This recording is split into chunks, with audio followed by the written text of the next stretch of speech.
Sixth സെമസ്റ്ററിൻ്റെ research methodology എന്ന് പറയുന്ന പേപ്പറിനെ കുറിച്ചിട്ടാണ് നമ്മൾ ഈ വീഡിയോയിൽ ഡിസ്കസ് ചെയ്യുന്നത്. അതിൻ്റെ ഫസ്റ്റ് മൊഡ്യൂളിനെ കുറിച്ചിട്ടാണ്.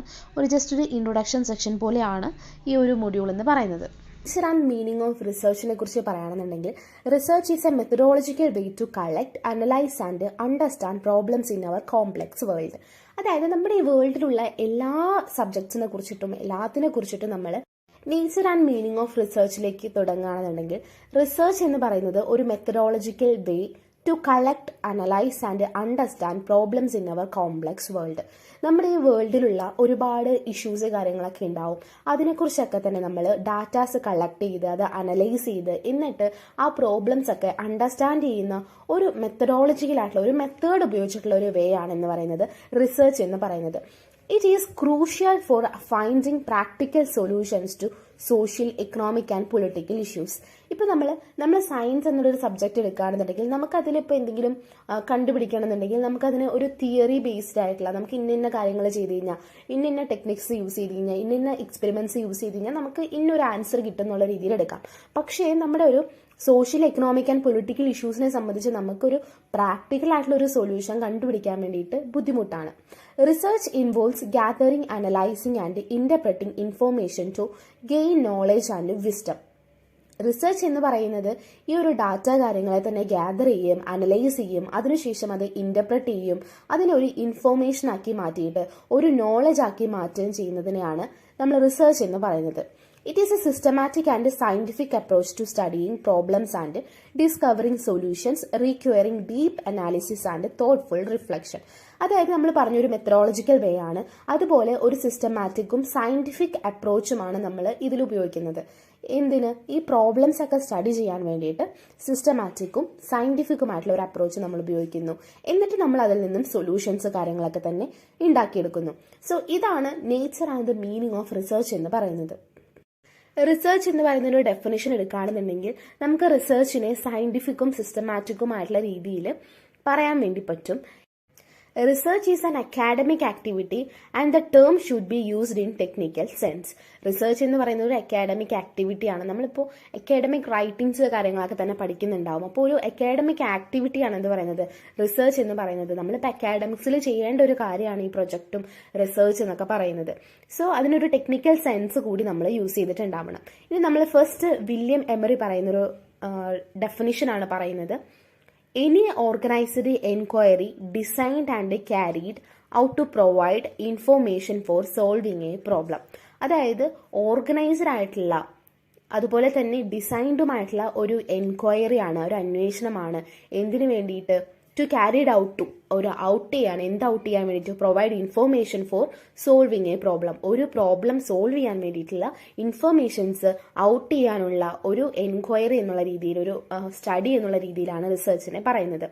ഇനി the New Oxford English Dictionary defines research എന്ന് പറയുന്നത് the scientific investigation into the study of material sources etcetera in order to establish facts and reach new conclusions. അതായത് ഇപ്പം നമ്മുടെ ഓക്സ്ഫോർഡ് ഇംഗ്ലീഷ് ഡിക്ഷണറിയിൽ പറയുന്ന റിസർച്ച് എന്ന് വെച്ച് കഴിഞ്ഞാൽ ഒരു സയന്റിഫിക് ഇൻവെസ്റ്റിഗേഷൻ ആണ്.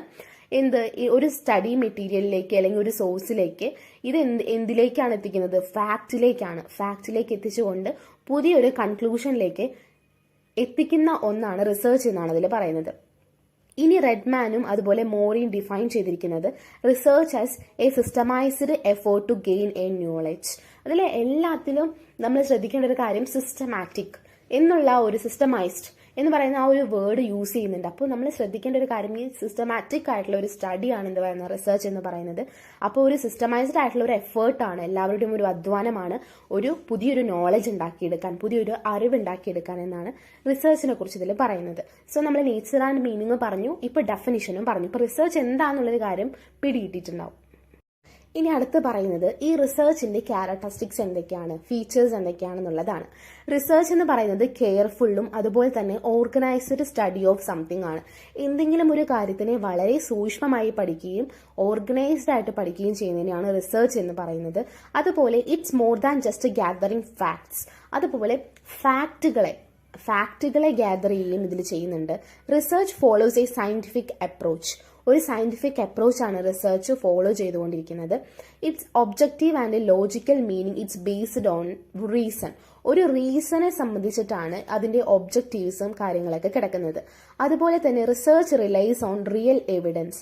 അതായത് നമുക്ക് റിസർച്ചിൽ റിയൽ എവിഡൻസ് ആണ് ആവശ്യം. ഇപ്പോൾ നമ്മളൊരു കാര്യത്തെക്കുറിച്ച് സ്റ്റഡി ചെയ്തുകൊണ്ടിരിക്കുകയാണെന്നുണ്ടെങ്കിൽ, ഒരു ഹ്യൂമൻ ബിഹേവിയറിനെ കുറിച്ച് സ്റ്റഡി ചെയ്യുകയാണെന്നുണ്ടെങ്കിൽ പോലും നമുക്ക് അതിൻ്റെതായിട്ടുള്ള റിയൽ ആയിട്ടുള്ള എവിഡൻസുകൾ ആവശ്യമായിട്ടുണ്ട്. Its purpose is to answer questions. അതുപോലെ നമ്മൾ ക്വസ്റ്റ്യൻസിനൊക്കെ ആൻസർ ചെയ്യുക എന്നുള്ളൊരു പർപ്പസ് കൂടി ഇതിനകത്തുണ്ട്. Research looks to create general rules and ideas. ഇതൊക്കെയാണ് റിസർച്ചിന്റെ ക്യാരക്ടറിസ്റ്റിക്സ് എന്ന് പറയുന്നത്. ഇതൊക്കെ നമ്മൾ ചിന്തിച്ചാൽ കിട്ടാവുന്ന കാര്യമുള്ളൂ കേട്ടോ. സോ ഇനി ഒബ്ജക്റ്റീവ്സ്, അതായത് റിസർച്ചിന്റെ ഒബ്ജക്റ്റീവ്സ് എന്തൊക്കെയാണ്?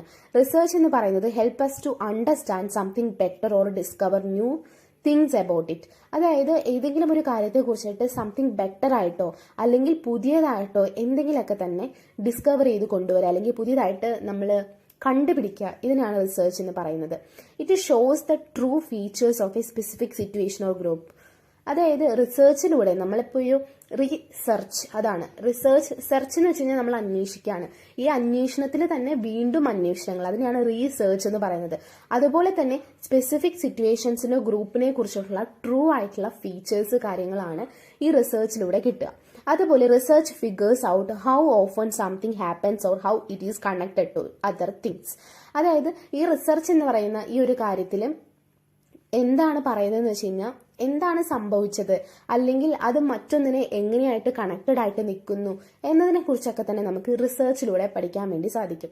അതായത് ഇപ്പോൾ നമ്മളൊരു ഹിസ്റ്ററിനെ സംബന്ധിച്ചിട്ട് ഏതെങ്കിലും ഒരു സ്ഥലത്തെ കുറിച്ചിട്ട്, ഒരു ഹിസ്റ്റോറിക്കൽ പ്ലേസിനെ കുറിച്ചിട്ട് പഠിക്കുകയാണെന്നുണ്ടെങ്കിൽ ആ ഹിസ്റ്റോറിക്കൽ പ്ലേസിനെ കുറിച്ച് നമ്മൾ റിസർച്ച് നടത്തുകയാണ്. ആ റിസർച്ച് നടത്തുമ്പോൾ നമ്മൾ ഒരുപാട് അതിലേക്ക് ആഴ്ന്നിറങ്ങി ചിന്തിക്കാൻ തുടങ്ങും, ഒരുപാട് പേരെ കാണാൻ തുടങ്ങും, ഒരുപാട് പേരോട് ക്വസ്റ്റ്യൻസ് ചോദിക്കാൻ തുടങ്ങും. അപ്പോൾ അങ്ങനെയൊക്കെ ചെയ്യുമ്പോൾ നമ്മൾ മറ്റൊന്നുമായിട്ട് ചിലപ്പോൾ കണക്റ്റഡ് ആയിട്ട്, ഒന്നിൽ നിന്ന് ഒന്നിലേക്ക് കണക്റ്റഡ് ആയിട്ട് എന്ത് ചെയ്യുന്നുണ്ട്, ഈ റിസർച്ച് നമ്മളെ എത്തിക്കാറുണ്ട്. ഇനി it checks if a guess or a cause and effect relationship between things is true. ഇതാണ് ഇതിന്റെ ഒബ്ജക്റ്റീവ്സ് എന്ന് പറയുന്നത്. ഇനി നമ്മൾ അടുത്ത് നോക്കുന്നത് മോട്ടിവേഷൻ ഇൻ റിസർച്ച് ആണ്. അതായത് ഒരുപാട് ആൾക്കാർ റിസർച്ചിലേക്ക് വരുന്നതിനുള്ള റീസൺസ് എന്തൊക്കെയാണ്?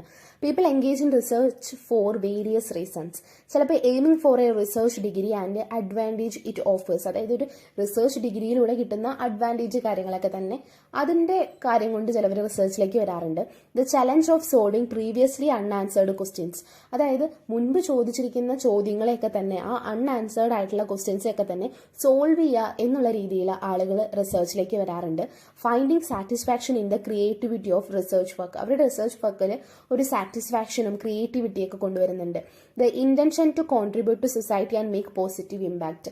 അതായത് സൊസൈറ്റിയിലേക്ക് എന്തെങ്കിലും ഒരു കോൺട്രിബ്യൂഷൻ തന്റേതായിട്ടുള്ള രീതിയിൽ കൊടുക്കണം, ഒരു നല്ലൊരു പോസിറ്റീവ് ആയിട്ടുള്ള ഇമ്പാക്ട് ഉണ്ടാക്കണം എന്ന് ചിന്തിക്കുന്നവരും റിസർച്ചിലൂടെ കൊണ്ടുവരുന്നുണ്ട്. ഇപ്പോൾ നമ്മൾ പറയുകയാണെന്നുണ്ടെങ്കിൽ വുമന്റെ റെപ്രസെന്റേഷൻ ഇഷ്യൂസ്, അല്ലെങ്കിൽ ഇപ്പോൾ വിമന്റെയും മറ്റ് സ്ത്രീധനത്തിന്റെ ഇഷ്യൂസ് ഒക്കെ വന്നു കഴിഞ്ഞ് കഴിഞ്ഞാൽ അതിനെക്കുറിച്ച് ഒരു സ്റ്റഡി നടത്തി കഴിഞ്ഞ് അതിന് ഒരു പോളിസി കാര്യങ്ങളൊക്കെ മേക്ക് ചെയ്യാൻ പറ്റുന്ന രീതിയിൽ ആ ഒരു റിസർച്ച് മാറുകയാണെന്നുണ്ടെങ്കിൽ അത് സമൂഹത്തിന് വളരെ യൂസ്ഫുൾ ആവും. അങ്ങനെ ഒരു പോസിറ്റീവ് ഇമ്പാക്ട് കൊണ്ടുവരാൻ വേണ്ടിയിട്ട് seeking recognition and respect from others. അതായത് ഒരു റിസർച്ച് ചെയ്ത ഒരാൾ, അല്ലെങ്കിൽ ഇപ്പോൾ ഒരു ഡോക്ടറേറ്റ് കിട്ടിയ ഒരാളെന്ന് പറയുമ്പോൾ ഒരു റെക്കഗ്നീഷൻ ആണ്, മറ്റുള്ളവരിൽ നിന്നൊരു റെസ്പെക്ട് കിട്ടാനും വേണ്ടിയിട്ട് ആളുകൾ റിസർച്ചിലേക്ക് വരാറുണ്ട്. Topic importance of research. നമ്മൾ ഈ റിസർച്ച് നടത്തേണ്ടതിന്റെ ഇമ്പോർട്ടൻസ് എന്തൊക്കെയാണെന്നാണ് പറയുന്നത്. അതിൽ നമുക്ക് പ്രോഗ്രസ് ആൻഡ് എൻക്വയറി പറയാം, സോഷ്യൽ പ്ലാനിങ് പറയാം, നോളജ് ഫോർ പ്ലാനിങ് പറയാം, ബേസിസ് ഫോർ ഗവൺമെന്റ് പോളിസീസ് പറയാം, പ്രിഡിക്റ്റീവ് പവർ പറയാം, സോൾവിംഗ് സോഷ്യൽ പ്രോബ്ലംസ് പറയാം. അതായത് പ്രോഗ്രസ് ആൻഡ് എൻക്വയറിയിൽ പറയുന്നത് progress often comes from questioning and investigating. Doubt can be more beneficial than overconfidence leading to exploration and discovery. അതായത് ഒരു എൻക്വയറിയിലൂടെ അല്ലെങ്കിൽ നമ്മുടെ ഈ ഒരു റിസർച്ചിലൂടെ ക്വസ്റ്റ്യനിങ്ങും ഇൻവെസ്റ്റിഗേഷനുമാണ് നടക്കുന്നത്. അതുകൊണ്ട് തന്നെ അതൊരു പ്രോഗ്രസ് ആയിട്ട് മാറാം എന്നുള്ള രീതിയിൽ. അപ്പോൾ അതൊരു റിസർച്ച് എന്ന് പറയുന്ന ഒരു കാര്യം ഇമ്പോർട്ടൻസിലേക്ക് എത്തുന്നത് ഈ ഒരു പ്രോഗ്രസ് ആൻഡ് എൻക്വയറിയിലൂടെയാണ്. സോഷ്യൽ പ്ലാനിങ്ങിനെ കുറിച്ച് പറയുകയാണെങ്കിൽ research plays a crucial role in guiding social plans and policies. അതുപോലെ നോളജ് ഫോർ പ്ലാനിംഗ് എന്ന് പറയുന്നത് reliable knowledge is necessary for effective planning and research provides this knowledge. അതായത് ഒരു എഫക്റ്റീവ് പ്ലാനിങ്ങിലൂടെ ഇപ്പോൾ ഒരു റിലയബിൾ ആയിട്ടുള്ള നോളജ് കിട്ടാൻ വേണ്ടിയിട്ട് ഒരു എഫക്റ്റീവ് പ്ലാനിങ് വേണം. അതുകൊണ്ട് തന്നെ റിസർച്ച് എന്ത് ചെയ്യുന്നുണ്ട്, നോളജ് പ്രൊവൈഡ് ചെയ്യുന്നുണ്ട്. അപ്പോൾ ഈ നോളജും നോളജ് ഫോർ പ്ലാനിങ് എന്നുള്ള രീതിയിലാണ് റിസർച്ചിനെ ഏറ്റെടുക്കുന്നത്. ഇനി പ്രെഡിക്റ്റീവ് ആയിട്ടുള്ള പവറിനെ കുറിച്ച് പറയുന്നുണ്ട്. അതായത് research helps in making predictions as seen in cases like Chernobyl, nuclear disaster or the Bhopal gas tragedy. അതായത് ഇപ്പം നമ്മൾ അതിനെക്കുറിച്ചിട്ടൊക്കെ തന്നെ ഒരു സ്റ്റഡി കാര്യങ്ങളൊക്കെ നടന്നിട്ടുണ്ടായിരുന്നെങ്കിൽ അങ്ങനെ ഒരു പ്രെഡിക്ഷൻ നമുക്ക് നടത്താൻ സാധിക്കുമായിരുന്നു. ആ ഒരു രീതിയിലാണ് അതിൽ പറയുന്നത്, പ്രെഡിക്റ്റീവ് പവറിനെ കുറിച്ച് പറയുന്നത്. ഇനി solving social problems. Research is essential for finding solutions to various social issues. Social ഇഷ്യൂസിനൊക്കെ തന്നെ ഫൈൻഡിങ് സൊല്യൂഷൻസ് ആണ് ഈ സോൾവിങ് സോഷ്യൽ പ്രോബ്ലംസിൽ പറയുന്നത്. അപ്പോൾ ഇതാണ് റിസർച്ചിന്റെ ഒരു ഇമ്പോർട്ടൻസ് എന്ന് പറയുന്നത്. ഈ ഇത്തരത്തരം കാര്യങ്ങളൊക്കെ തന്നെ റിസർച്ച് ചെയ്യുന്നത് ഇമ്പോർട്ടൻ്റ് ആണ് എന്ന് പറയുന്നതാണ്. ഇനി ഇതല്ലാതെ അഡീഷണൽ ആയിട്ട് നമുക്ക് പറയാം എന്താണ് റിസർച്ചിന്റെ ഇമ്പോർട്ടൻസ് എന്ന്. For students pursuing A PhD, research is A career path. അതായത് അവർ ഈ PhD ചെയ്യുന്നവർക്കൊക്കെ തന്നെ റിസർച്ച് എന്ന് പറയുന്ന ഒരു കരിയർ പാത്ത് ആയിട്ടാണ് നിൽക്കുന്നത്. അതുപോലെ professionals in research methodology depends on it for their ലീവ്ലിഹുഡ്. അതുപോലെ തന്നെ ഫിലോസഫേഴ്സും തിങ്കേഴ്സും ഒക്കെ തന്നെ റിസർച്ചിനെ കാണുന്നത് ഒരു ന്യൂ ഐഡിയാസ് ജനറേറ്റ് ചെയ്യുന്ന ഒന്നായിട്ടാണ്. അതുപോലെ ലിറ്റററി ഇൻഡിവിജ്വൽസും അതുപോലെ use research to develop new styles and creative വർക്ക്സിലേക്കാണ്. അപ്പോൾ ഇതൊക്കെയാണ് in summary research is a fundamental tool for knowledge, progress, planning and innovation across various field of disciplines. പല ഡിസിപ്ലിൻസ് ഉണ്ട്. നമ്മളൊരു പൊളിറ്റിക്കൽ സയൻസ് അല്ലെങ്കിൽ ഒരു സോഷ്യൽ സയൻസ്, എക്കണോമിക്സ് എന്നൊക്കെ പറയുന്നതിൽ അങ്ങനെ ഒരു ഡിസിപ്ലിൻ എടുക്കുകയാണെന്നുണ്ടെങ്കിൽ അതിൽ ഒരുപാട് ഡിസിപ്ലിൻസും കാര്യങ്ങളൊക്കെ തന്നെയുണ്ട്.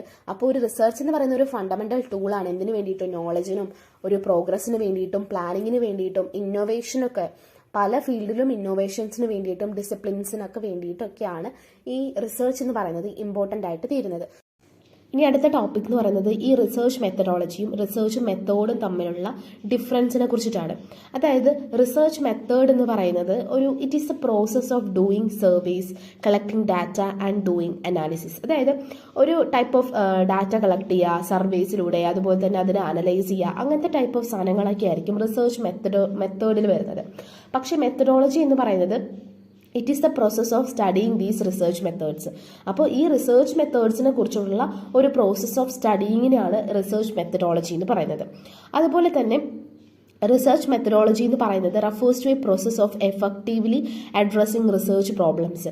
ഒരു റിസർച്ച് പ്രോബ്ലത്തിനെ എഫക്റ്റീവ് ആയിട്ടുള്ള രീതിയിൽ അഡ്രസ്സ് ചെയ്യുക, അതിൻ്റെ പ്രോസസ്സിനെ കുറിച്ചിട്ടൊക്കെ തന്നെ പറയാന്നുള്ളതാണ് റിസർച്ച് മെത്തഡോളജി എന്ന് പറയുന്നത്.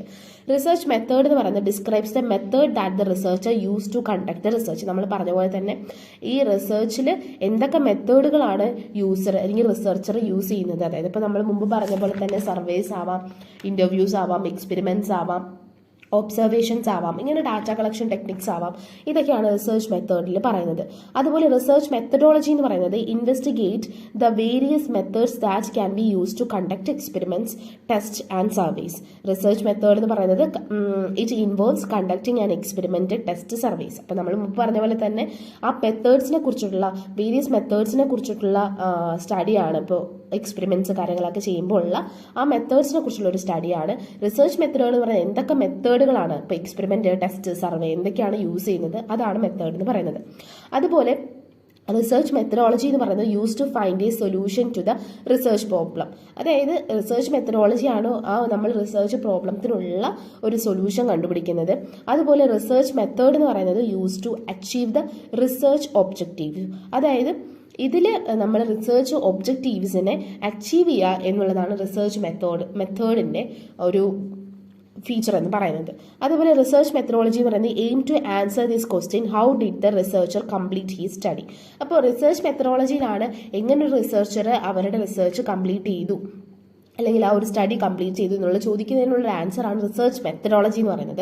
റിസർച്ച് മെത്തേഡ് എന്ന് പറയുന്നത് aim to answer this question, what tools did the researcher use to complete his research. അതായത് എന്തൊക്കെ ടൂളുകളാണ്, ഇപ്പോൾ നമ്മളിപ്പോൾ പറഞ്ഞ പോലെ പല മെത്തേഡ്സ് കാര്യങ്ങളൊക്കെ ഉണ്ട്. അപ്പോൾ എന്തൊക്കെ ടൂളുകളാണ് അവരുടെ ആ സ്റ്റഡി അല്ലെങ്കിൽ റിസർച്ച് കംപ്ലീറ്റ് ചെയ്യാൻ വേണ്ടിയിട്ട് യൂസ് ചെയ്തിട്ടുണ്ടായിരുന്നത്, അതാണ് റിസർച്ച് മെത്തേഡിൽ പറയുന്നത്. അതുപോലെ തന്നെ any research must starts with research methodology because it provides the way of choosing the most suitable research methods. അതായത് ഏതൊരു റിസർച്ചും സ്റ്റാർട്ട് ചെയ്യുന്നത് റിസർച്ച് മെത്തഡോളജി ഉപയോഗിച്ചിട്ടാണ്.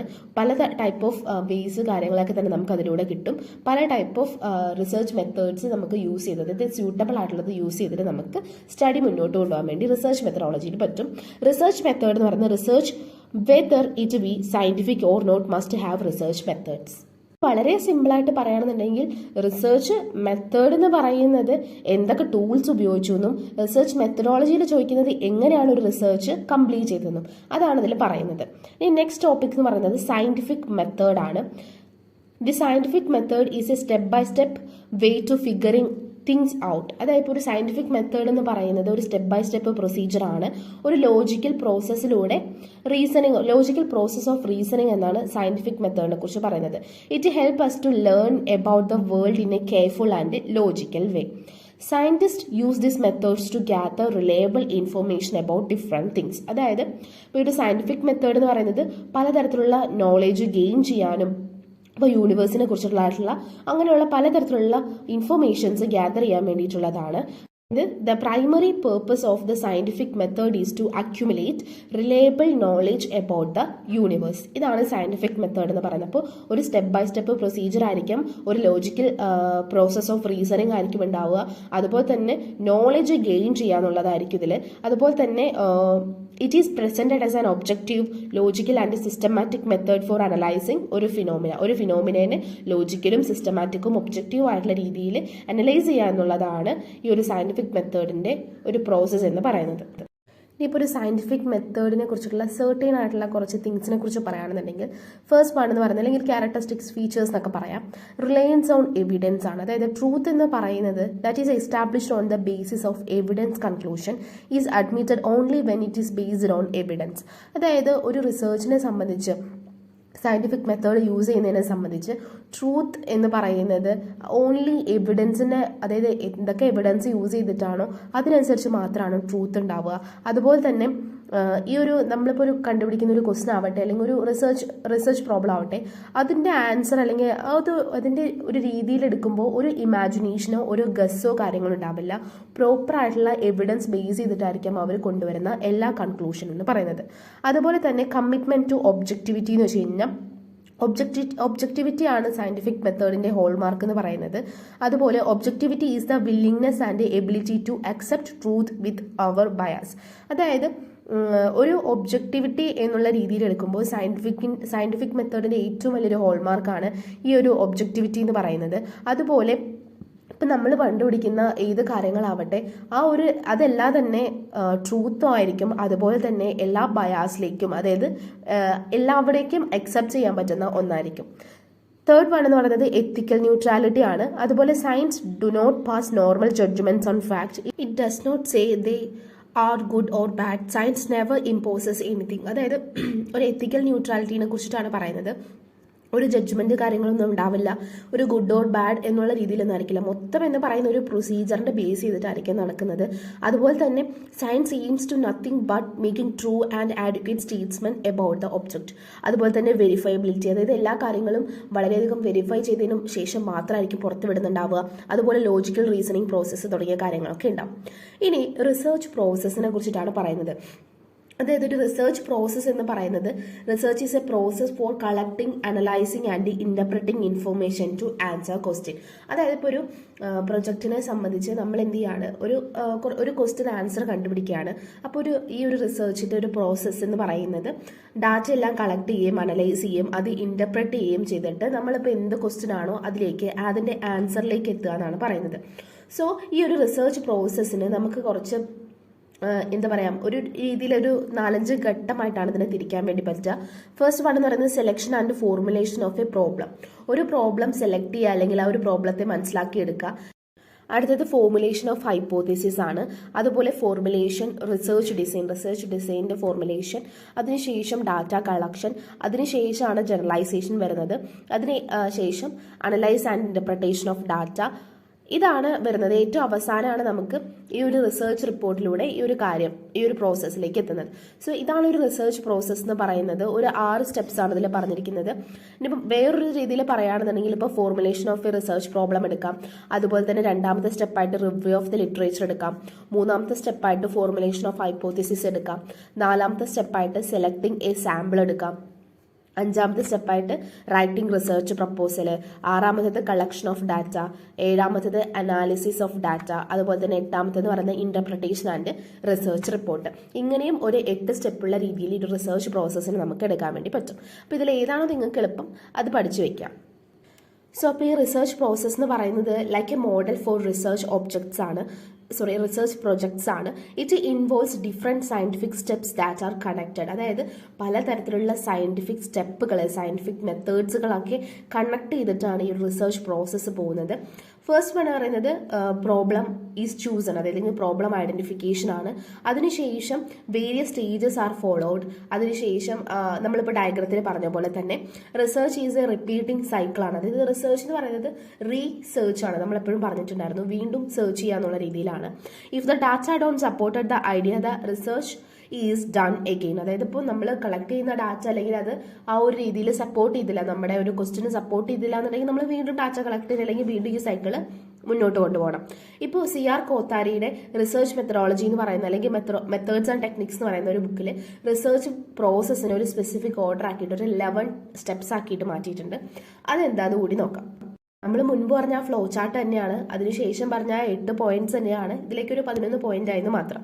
ഫസ്റ്റ് വൺ എന്ന് പറയുന്നത് റിസർച്ച് പ്രോബ്ലം ഫോർമുലേറ്റ് ചെയ്യുക. അതുപോലെ തന്നെ രണ്ടാമത്തേത് പറയുന്നത് എക്സ്റ്റെൻസീവ് ലിറ്ററേച്ചർ സർവേ, അതായത് ലിറ്ററേച്ചർ റിവ്യൂ ഓഫ് ലിറ്ററേച്ചർ എന്ന് പറയാം. Developing the hypothesis. നാലാമത്തത് പ്രിപ്പയറിംഗ് ദ റിസർച്ച് ഡിസൈൻ ആണ്.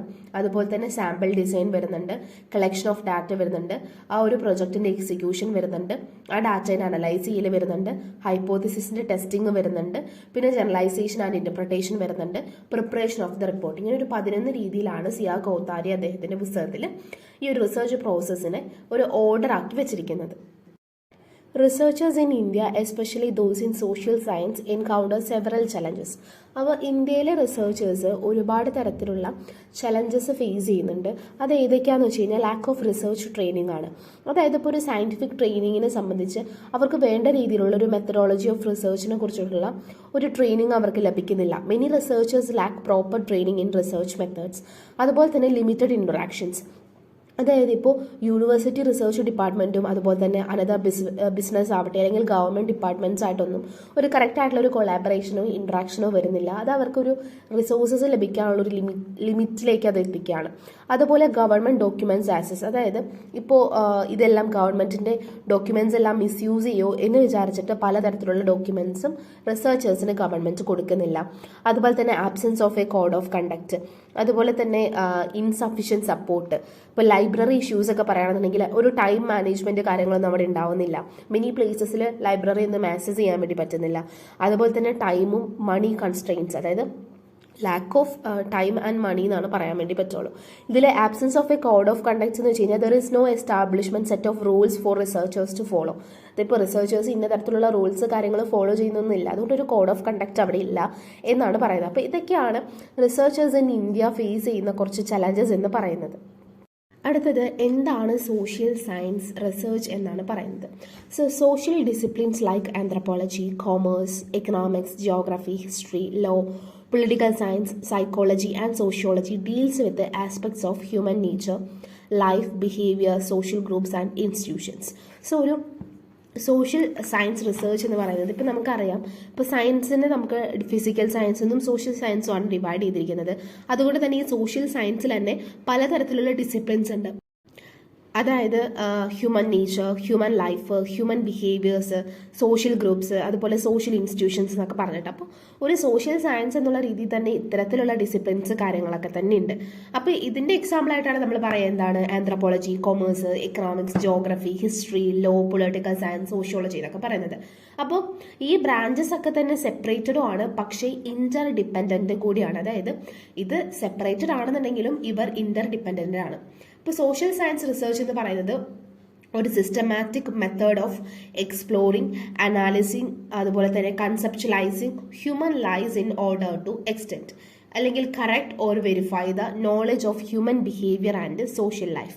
ഇപ്പോൾ ഒരു ഹ്യൂമൻ ബിഹേവിയറിനെ കുറിച്ചിട്ടോ അല്ലെങ്കിൽ സോഷ്യൽ ലൈഫിനെ കുറിച്ചിട്ടുള്ള നോളജോ അല്ലെങ്കിൽ ഫാക്ട് കാര്യങ്ങളൊക്കെ തന്നെ വെരിഫൈ ചെയ്യുക പലതരത്തിലുള്ള മെത്തേഡ്സ് ഉപയോഗിച്ചിട്ട് എന്നാണ് സോഷ്യൽ സയൻസ് റിസർച്ച് കൊണ്ട് ഉദ്ദേശിക്കുന്നത്.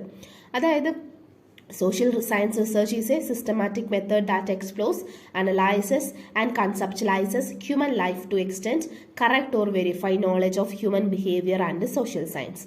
It aims to explain unexplained social phenomena, clarify doubts and correct misconceptions. Social science are part of sciences which are broadly divided into physical and social sciences. അപ്പോൾ ഇതിലിപ്പോൾ ഒരു social research കൊണ്ട് ഉദ്ദേശിക്കുന്നത് ഇപ്പോൾ unexplained ആയിട്ടുള്ള പല കാര്യങ്ങളെയും find ചെയ്യുക, അതിൻ്റെ എക്സ്പ്ലനേഷൻസിലേക്ക് കൊണ്ടുവരിക. അതായത് ഒരു അൺഎക്സ്പ്ലെയിൻഡോ അല്ലെങ്കിൽ എക്സ്പ്ലനേഷൻ ഉള്ളതോ ആയിട്ടുള്ള ഒരു സോഷ്യൽ ഫിനോമിനയെ ഫൈൻഡ് ചെയ്യുക, എന്നിട്ട് പലതരത്തിലും അതിനെ ഒന്ന് അനലൈസ് ചെയ്യുക, എന്നിട്ട് അതിലുള്ള ഡൗട്ടുകളൊക്കെ ക്ലാരിഫൈ ചെയ്യുക, എന്നിട്ട് ഒരു കറക്റ്റ് ആയിട്ടുള്ള ഒരു വേയിലേക്ക് കൊണ്ടുവരിക, എന്നിട്ട് ആ സോഷ്യൽ ലൈഫിന്റെ ഫാക്റ്റിനെ കുറിച്ച് പഠിക്കാം. ഇതാണ് ഒരു സോഷ്യൽ സയൻസ് റിസർച്ച് കൊണ്ട് ഉദ്ദേശിക്കുന്നത്. ഇപ്പൊ നമുക്ക് നമ്മുടെ ഇപ്പോൾ പറഞ്ഞ പോലെ ഫിസിക്കൽ സയൻസ് കാര്യങ്ങളൊക്കെ എടുക്കുകയാണെന്നുണ്ടെങ്കിൽ നമുക്ക് അതിൽ കുറച്ച് മെത്തേഡ്, ഇപ്പോൾ സയന്റിഫിക് ആയിട്ടുള്ള രീതിയിൽ ഒരു മെത്തേഡ് യൂസ് ചെയ്യാൻ വേണ്ടി പറ്റും. നമുക്കിപ്പോൾ എന്താ പറയാ, ഒരു ലാബിൽ എന്തെങ്കിലും പരീക്ഷ നടത്തുകയാണെന്നുണ്ടെങ്കിൽ നമുക്ക് ഇന്ന രീതിയിൽ ഇന്ന സാധനങ്ങളൊക്കെ ഒഴിച്ച് കഴിഞ്ഞാൽ ഇന്ന രീതിയിൽ ഒരു സംഭവം കിട്ടും നമുക്കറിയാം. പക്ഷെ സോഷ്യൽ സയൻസിനെ സംബന്ധിച്ച് നമ്മൾ ബിഹേവിയേഴ്സിനെ കുറിച്ചിട്ടും സോഷ്യൽ ലൈഫിനെ കുറിച്ചിട്ടൊക്കെയാണ് പഠിക്കുന്നത്. ഇനി ഇതിന്റെ ഒബ്ജക്റ്റീവ്സിലേക്ക് കിടക്കുകയാണെന്നുണ്ടെങ്കിൽ, the aim of social science research is to discover new facts or verify and test old facts. അതായത് ഇപ്പോൾ സോഷ്യൽ സയൻസ് റിസർച്ചിനെ സംബന്ധിച്ച് പുതിയ തരത്തിലുള്ള ഫാക്റ്റുകൾ, അല്ലെങ്കിൽ ഒരു ഫാക്റ്റിനെ വെരിഫൈ ചെയ്യുക, അല്ലെങ്കിൽ മറ്റൊരു ഫാക്റ്റ് കണ്ടുപിടിച്ചതിനെ അതൊന്ന് അനലൈസ് ചെയ്തെടുക്കുക, അതായത് ഓൾഡ് ഫാക്ട്സിനെ അനലൈസ് ചെയ്തെടുക്കുക എന്നുള്ളതൊക്കെയാണ് സോഷ്യൽ സയൻസിന്റെ ഫസ്റ്റ് എയിം എന്ന് പറയുന്നത്. അതായത് ഈ റിസർച്ച് കൊണ്ട് ഉദ്ദേശിക്കുന്നത്. രണ്ടാമത്തെ പറയുന്നത്, it tries to understand the human behaviour and its interaction with the environment and social institutions. അതായത് ഈ ഒരു ഹ്യൂമൻ ബിഹേവിയറിനെ കുറിച്ചിട്ടും അതിൻ്റെ എൻവയോൺമെൻറ്റുമായിട്ടുള്ള ഇൻ്ററാക്ഷൻസിനെ കുറിച്ചിട്ടും അതുപോലെ സോഷ്യൽ ഇൻസ്റ്റിറ്റ്യൂഷൻസിൻ്റെ ബിഹേവിയേഴ്സിനെ കുറിച്ചിട്ടൊക്കെ തന്നെയാണ് സോഷ്യൽ സയൻസ് റിസർച്ചിൽ മെയിനായിട്ട് അതിൻ്റെ ഒരു എയിമായിട്ട് എടുക്കുന്നത്. It tries to find out causal connection between human activities and natural laws governing them. ഒരു ഹ്യൂമൻ ആക്ടിവിറ്റീസും അവരെ ഗവേൺ ചെയ്യുന്ന ഈ നാച്ചുറൽ ലോസും തമ്മിലുള്ള ഒരു കണക്ഷനെ കുറിച്ചിട്ടും ഒക്കെ തന്നെ മനസ്സിലാക്കുക എന്നുള്ളതും ഈ ഒരു റിസർച്ചിന്റെ ഭാഗമാണ്. Another purpose of social science research is to develop new tools and techniques in social science. അതായത് പുതിയ തരത്തിലുള്ള ടൂൾസും ടെക്നിക്സുകളൊക്കെ തന്നെ സോഷ്യൽ സയൻസിൽ കൊണ്ടുവരിക എന്നുള്ളതും കൂടി ഈ സോഷ്യൽ സയൻസ് റിസർച്ചിന്റെ ഒരു എയിമാണ്. ഇനി ഇതിലെ കുറച്ച് ഹൈപ്പോത്തസിസ്, കൺസെപ്റ്റ്സിനെ കുറിച്ചിട്ടൊക്കെ പറയാനുണ്ട്. അപ്പോൾ നമുക്ക് അതൊക്കെ നെക്സ്റ്റ് വീഡിയോയിലും ഡിസ്കസ് ചെയ്യാം. അപ്പോൾ എല്ലാവരും നന്നായിട്ട് പഠിക്കുക. റിസർച്ച് മെത്തഡോളജി ഭയങ്കര എളുപ്പമാണ്. അപ്പോൾ നോട്ട്സ് കാര്യങ്ങളൊക്കെ ഉണ്ടാക്കി പോയിന്റ്സ് ഒക്കെ എഴുതി വെച്ചിട്ട് തന്നെ പഠിക്കാം.